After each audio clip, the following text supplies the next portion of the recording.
We're filming this from a rather simple studio, so I don't have a podium or a PowerPoint presentation to show you. I'm using a chair to simulate using a podium to present.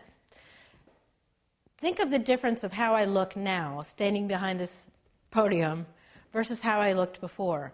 I'm hidden. Instead of seeing the human being that's delivering the message, you're seeing this block of furniture, and then a bit of the human being.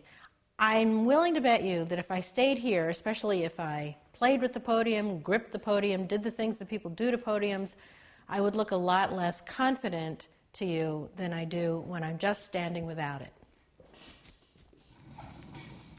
Similarly, when using visual aids, for example, a flip chart, which is what I've been using, grabbing it, holding on to it, reading it, not looking at the audience, if I were using PowerPoint, reading the screen, looking at the screen as opposed to looking at the audience, all of those things communicate that I'm nervous, that I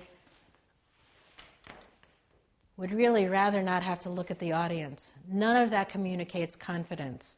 In interacting with the audience and keeping them engaged with you, no matter how confident you feel, you need to look to the audience as if you are in control of the presentation. Even if you don't want to look at the audience, you can, and so you should. Not stand behind the podium, not grip your flip chart, not read your PowerPoint presentation, but deliver your message to your audience, beings who are there to listen to you in order to get the message that you are there to deliver to them.